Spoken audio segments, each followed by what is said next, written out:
everyone knows how to put soil in a pot, right? I know, but still. Okay, do you want to, shall I do it anyway?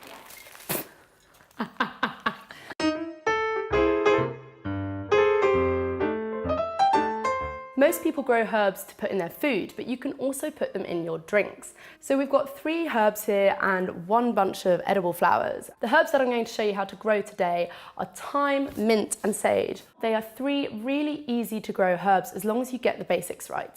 And those basics are mostly drainage and knowing how to water them. Basically, whenever you pick up your herbs, they're going to be overwatered, probably quite damp to keep them alive. And the first thing you need to do is make sure that they've got the option to get that water out. That's by getting a pot with a good enough hole in. So what you want to do is slide your hand just over the soil, turn it upside down and give it a little squeeze. And it'll come out like that.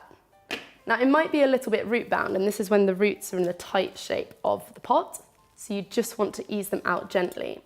And then it's a case of turning it over and putting it into a similar sized bigger pot. There you go, you just press it down and it's gone in sweet as a nut.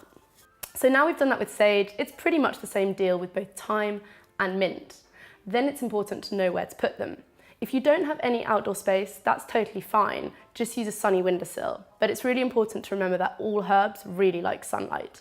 Thyme and sage in particular can really take the sun, and they're Mediterranean herbs, so imagine yourself on holiday and how much you like to sunbathe there. It's much better to water your herbs in one big fell swoop, maybe once a week, than a little and often every day. That's how you end up drowning them. What you need to do is aim for the soil, not for the leaves, and give it a good old drink, ideally until the water starts running out of the bottom. That's when you know that all of the soil has been drenched, and then you can leave it until it dries out for a few days. The way to check if your soil is wet or not is to stick your finger in, ideally to the kind of your knuckle really, and see if it's moist or not. You can definitely feel it's moist, but if there's soil on your finger, like baking a cake, you know that it's wet in there. We've got violas here, which are the smaller type of pansies, and the bigger pansies, and you can put both of those in your drinks, and they literally make everything look super fancy straight away. We're going to be potting them up, and it's a similar process to with the herbs. Once you've broken off the polystyrene, pull it out, and it comes out in a really neat little cube like this. Again, like the herbs, you want to ease out those roots a little bit, and then it's just a case of putting it directly into a pot with drainage, and that's been filled with multi-purpose compost. I've left room here to put another plant in, and I'm going to put a pansy in. They can sit side by side quite handily. That's called companion planting. When you repot plants, that's when they suffer a major shock. It's a bit like needing a cup of tea when you come home after a hard commute. You need a drink, right? So I'm just going to grab the water jug and soak them in nicely.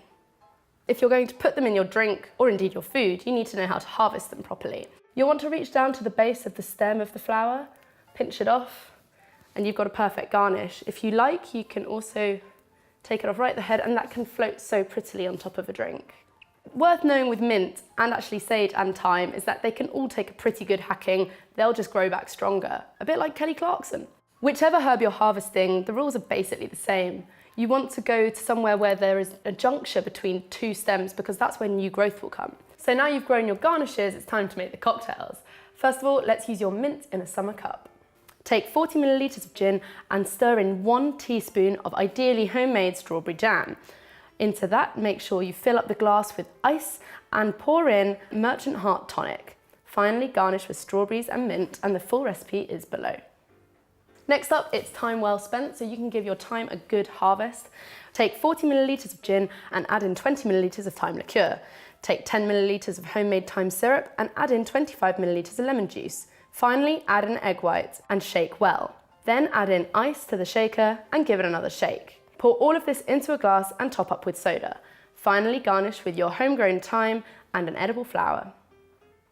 And to finish, we're going to make a garden shrub. Start off by filling your copper glass with ice and then pour in 50 millilitres of gin and 40 millilitres of cranberry and sage shrub. Top with cranberry tonic. Finally, garnish with your sage and pansy.